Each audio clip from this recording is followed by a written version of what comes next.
Carol Sue Ward was born in Texas and raised with a strong sense of family.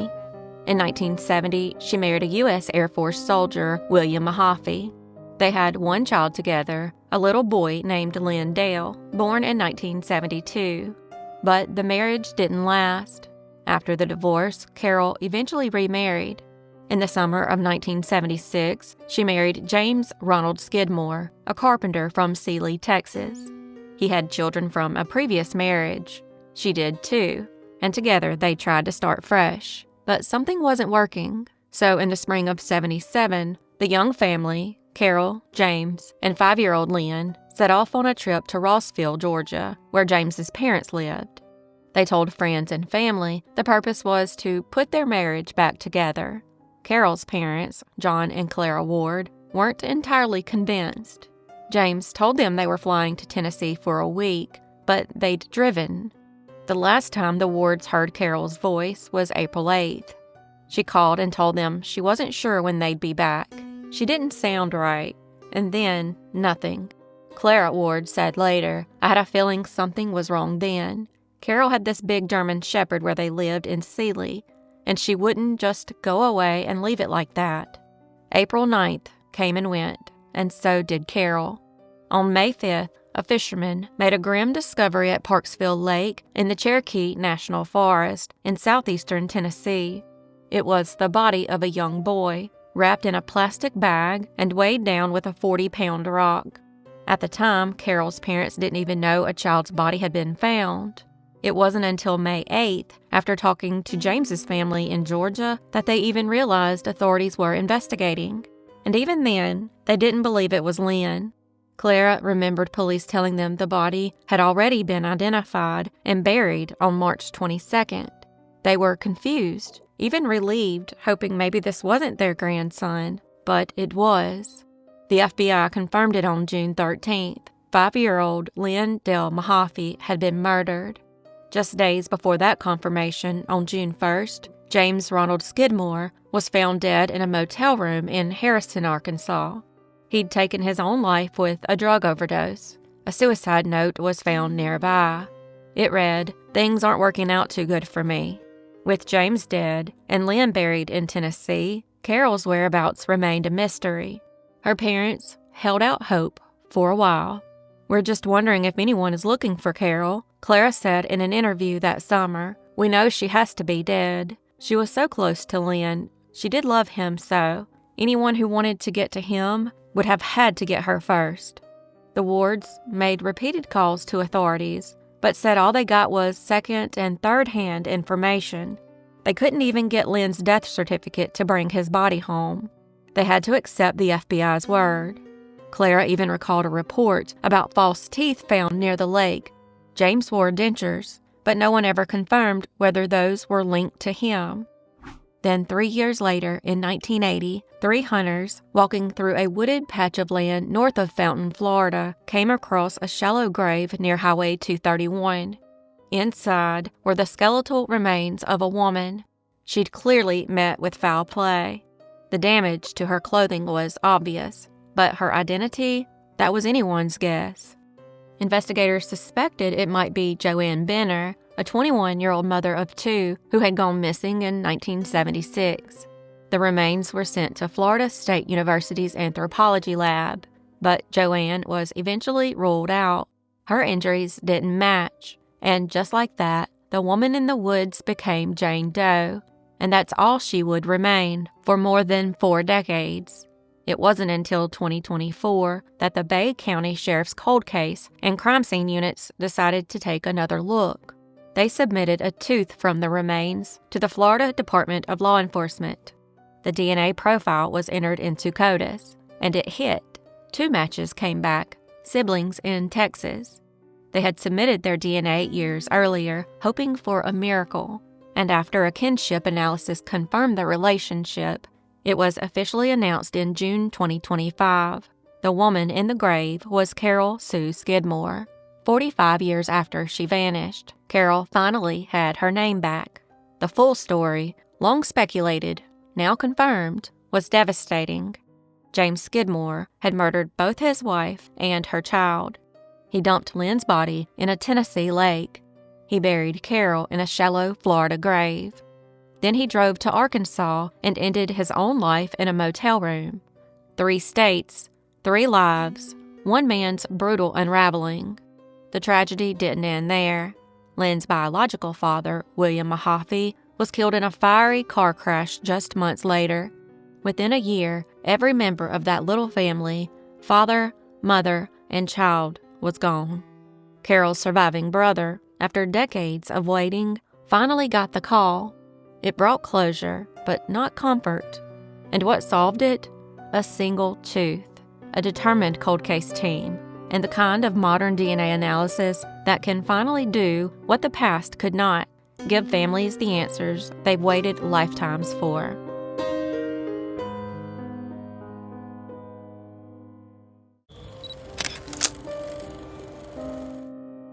Marlin Wade Reese was 36 years old, a husband, a father of 3, and living just south of Dallas in Red Oak, Texas, with his wife Amy and their children. To most, it probably looked like a quiet, working-class life, but behind the closed doors of their modest mobile home, something was deeply wrong. It was December 2012 when Wade's mother, Susanna Osbiel, and her husband Terry drove out to check on him. They hadn't heard from him in weeks. That silence, it wasn't like him. What they found was beyond anything they could have imagined. Inside the home, Wade's decomposing body was stuffed inside a large green trash bin, his feet sticking out through the doorway, hands and feet bound, a bag over his head. It was clear someone had tried and failed to dispose of him. And just as disturbing, Amy and the kids were gone. Ellis County investigators were shaken.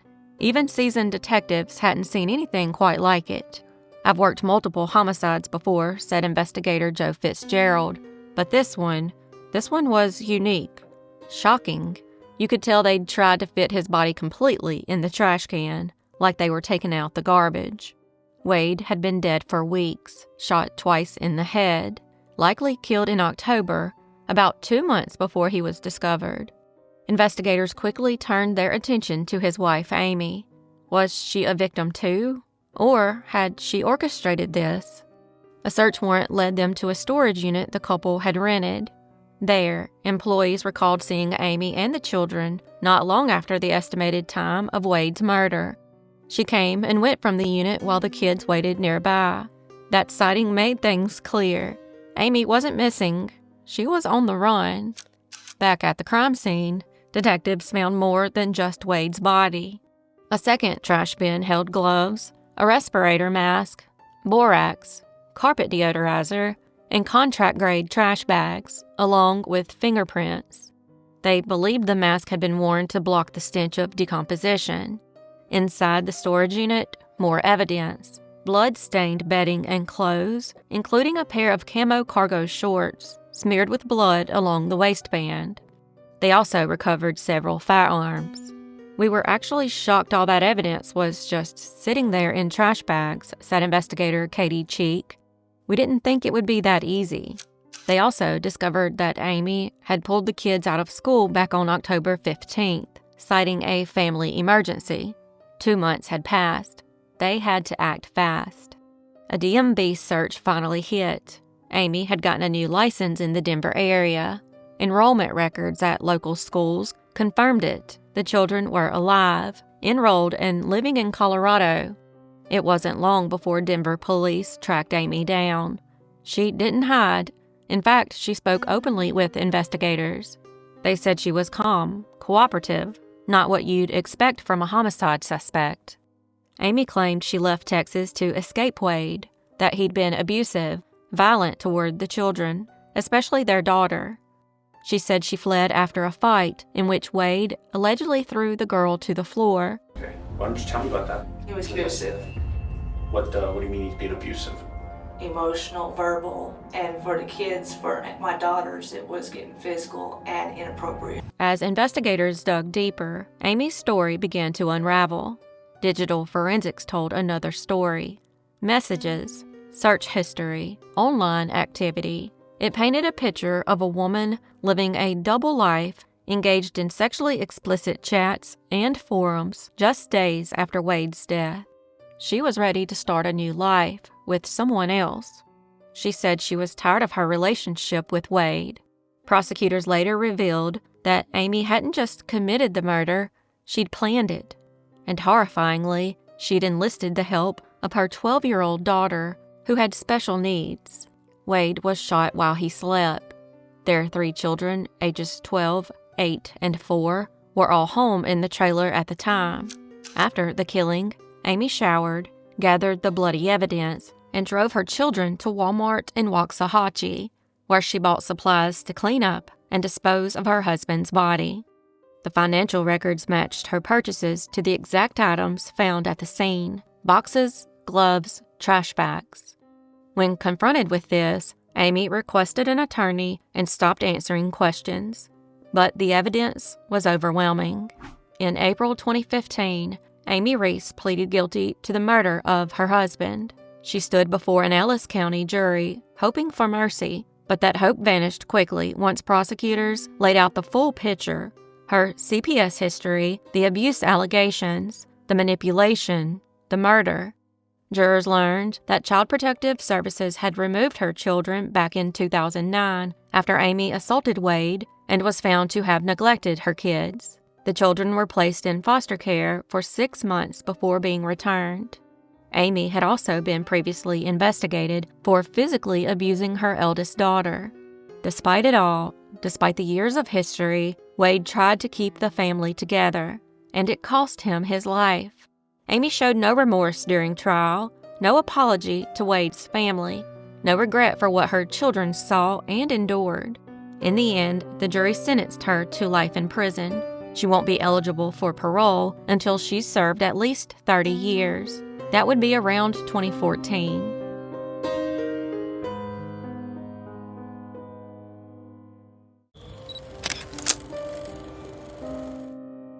Maurine Hunsaker was just 26 years old, a mother of 3, a wife, a daughter. She was just doing what so many young women do, working hard, sacrificing, and trying to build a better life for the people she loved most. Born on February 28, 1959, in Seattle, Washington, Maurine was the daughter of Clyde and Betty Sudwick. By her mid-20s, she'd made a home in Utah with her husband Michael and their 3 little boys, Asen, Hayden, and Matt. The youngest was just 6 months old. Maurine worked the night shift at a gasomat in Kearns. Long hours, low pay, quiet and lonely, but she showed up every time because her family depended on her. And then came February 23, 1986, a Sunday night, cold, quiet, routine. Maurine clocked in like usual, slipped into the booth. The radio played softly.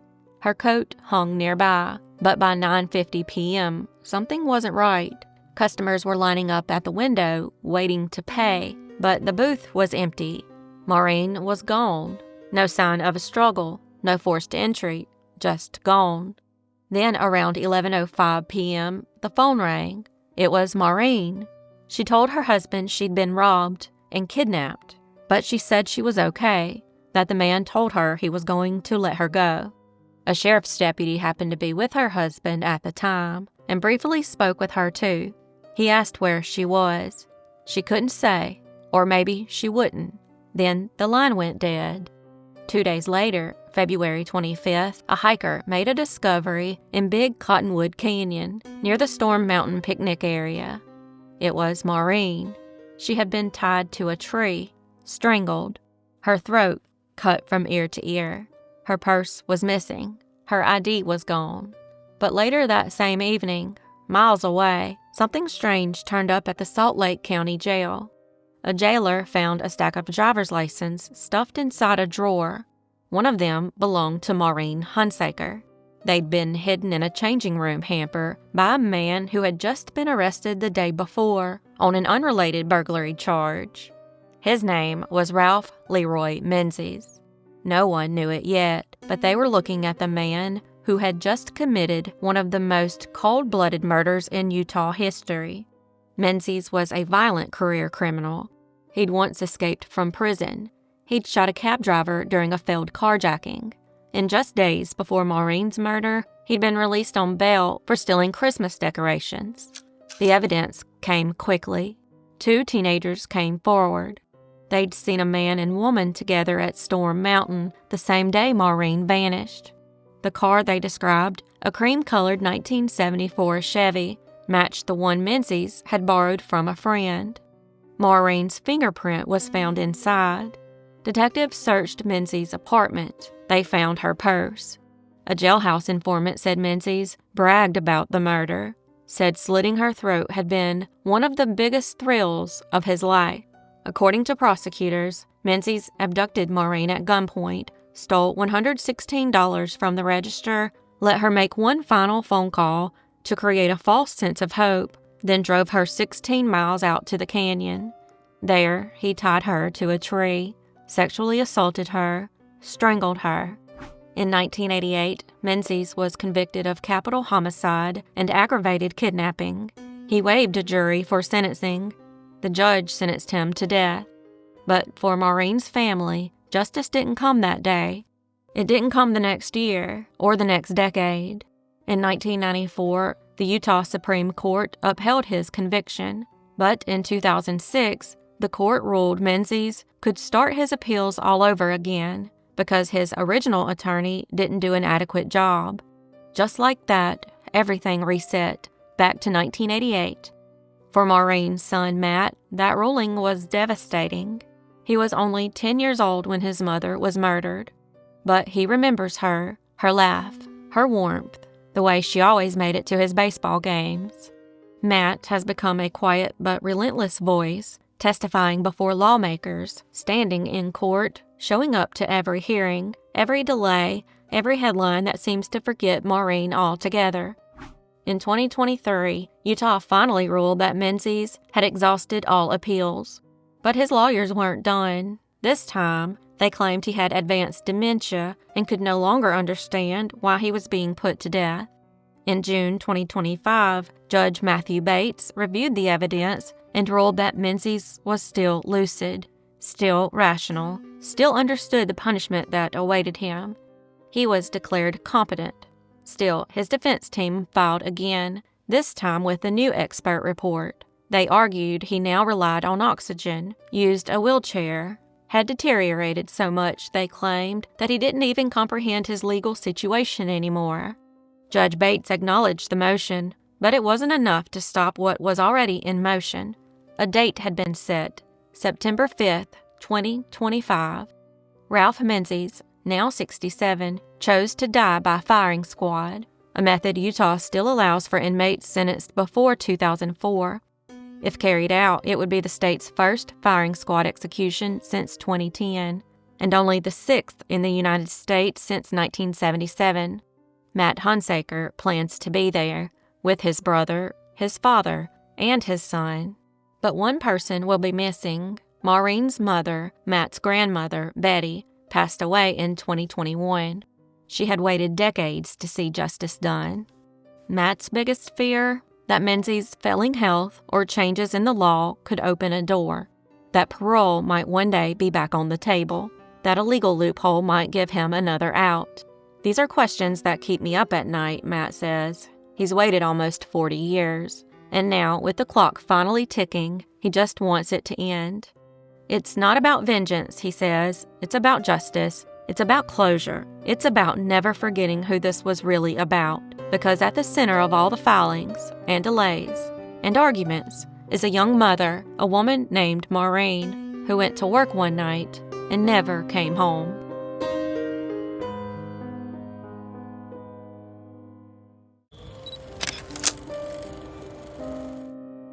Nilexia Brianna Alexander was born on January 13, 2008, in Brandon, Florida, and went by Lexi.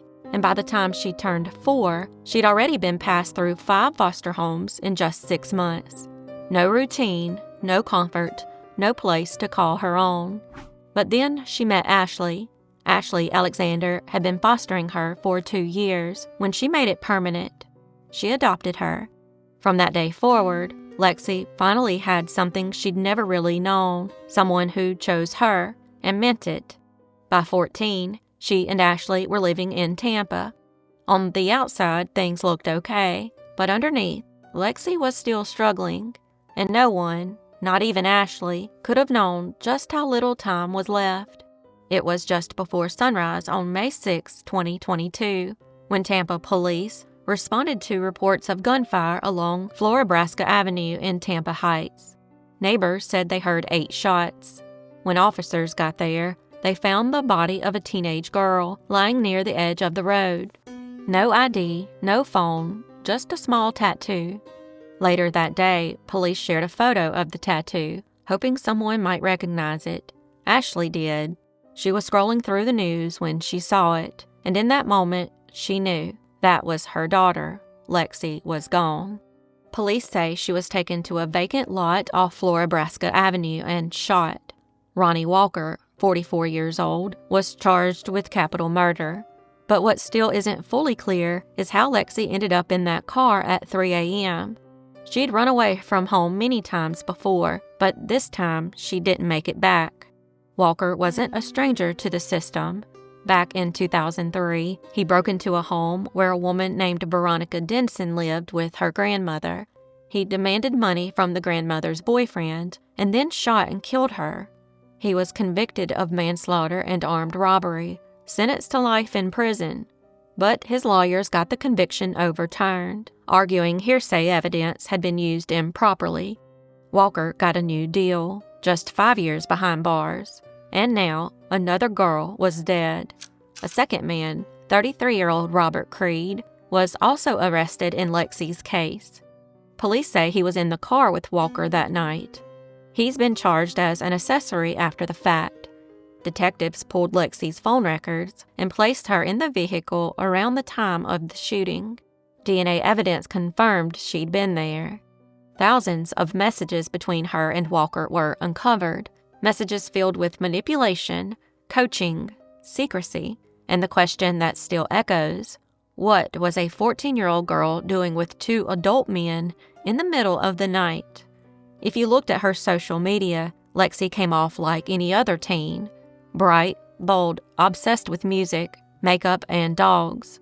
But behind the selfies, she was hurting. Ashley saw the signs up close.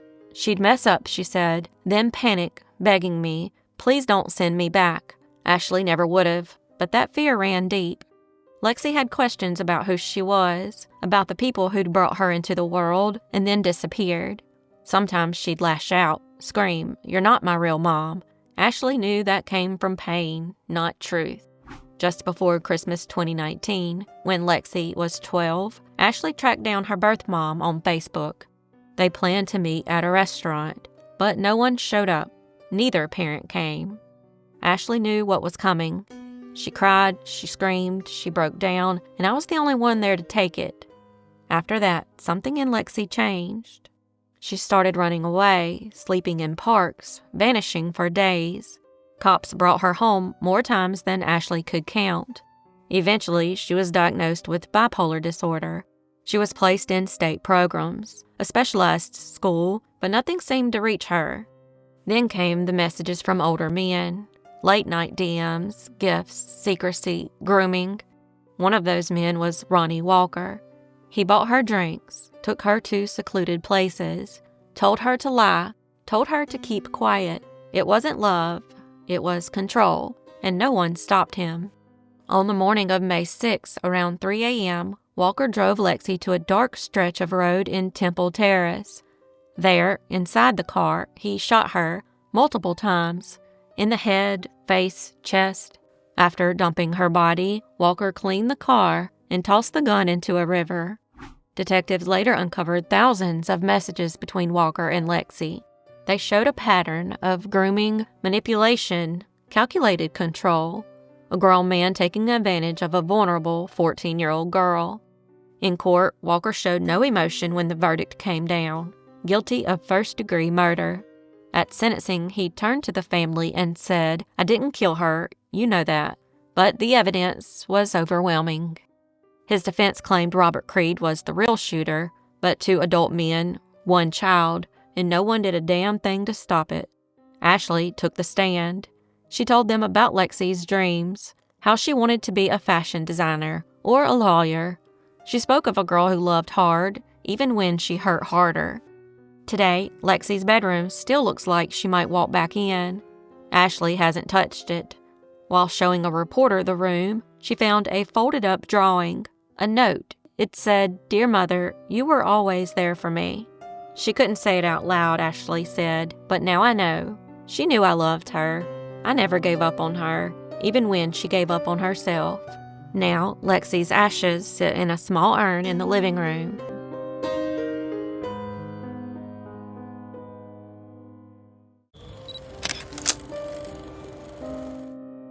Roseann Michelle Sturtz was born on May 20th, 1955, in Baltimore, Maryland. To her family and friends, she was simply Ann. At just 20 years old, she had a bright personality, a big heart, and a growing sense of independence. She worked at a local nightclub and was doing her best to build a life in the city she called home. But in the summer of 1975, everything changed. On August 24th, Roseann was last seen outside the TikTok Club on Utah Street in downtown Baltimore. That night, she met a man at a bar in Howard County. What started as a casual encounter quickly turned into something much darker. Investigators believe the two got into an argument, and that same night, she disappeared. For months, no one knew what had happened to her. Then, on December 15, 1975, her body was discovered in a wooded area near what's now the Oakland Ridge Industrial Park off Route 108 in Columbia, Maryland. She had no identification. She became just another Jane Doe. Detectives released a sketch of the victim. In March 1976, someone who worked with her at the nightclub recognized the face in the paper. That's how they finally identified her. But even with a name, the case quickly went cold. There was no DNA to test, no witness to her death, very little physical evidence, and for nearly 50 years, her family had no answers, just silence. But in 2024, that finally changed. Howard County Police Detective Corporal Wade Zuffel reopened the case, and in doing so, he found something buried deep in the files. An old cassette tape from 1981. It contained an interview with a man already serving time for other murders. His name was Charles William Davis, Jr. Back in 1981, Davis had been offered full immunity to talk about Roseann's case. He agreed to the interview, but when detectives showed him a photo of Roseann, one taken years before her death, he said he didn't recognize her. It looked like a dead end. But Corporal Zuffel didn't give up. He started corresponding with Davis, who'd been incarcerated at Jessup Correctional Institution since 1978. Eventually, Zuffel brought him to the Howard County Police Northern Headquarters in Ellicott City for a second interview. This time, he showed Davis a different photo, a mugshot of Roseann, taken just a month before her murder. And this time, Davis recognized her. She still had the scar, he said, looking at the photo. Then he nodded and confessed. He admitted that he had met Roseann at the bar in 1975. They got into an argument. He killed her. He said he didn't want to die without giving her family closure. In November 2024, nearly 5 decades after her murder, Roseann's family finally got the answers they had been waiting for. Sadly, her sister Belinda passed away just 5 months before Davis's confession. She didn't live to see justice officially served, but she died knowing the truth was on its way. Because of the immunity granted in 1981, Davis cannot be charged with Roseann's murder, but Howard County Police have now officially closed the case, declaring it exceptionally cleared.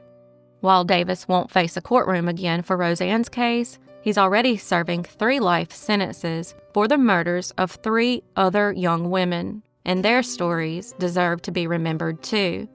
The first was Lydia Victoria Norman, a 16-year-old girl from Baltimore. On September 11, 1975, Lydia was found strangled near BWI Airport. She had reportedly refused Davis's advances, and for that, he took her life. Lydia was just a teenager, full of promise, with her whole future ahead of her. Next was Kathleen Diane Cook, 24 years old. On New Year's Eve, 1975, Kathleen disappeared after a night out at a nightclub. Davis later confessed to shooting her multiple times with a .38 revolver. When she somehow survived, he stabbed her to death. Her body was later found in a rural area. She never lived to see 1976. Then there was Peggy Ellen Pompian, aged 23. On August 24, 1976, almost exactly 1 year after Roseann's murder, Peggy was abducted and subjected to horrific violence. She was sexually assaulted, stabbed, mutilated, and shot 5 times.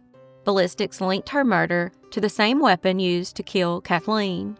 While Davis has been locked up since 1977, it wasn't until 2024 that Roseann's family finally got the same closure the others had received decades ago. He may never face another judge or jury, but one photo and one detective's determination gave Roseann her voice back. And now, after nearly 50 years, her story won't end as just another unsolved case. She was known, she was loved, and now she's remembered.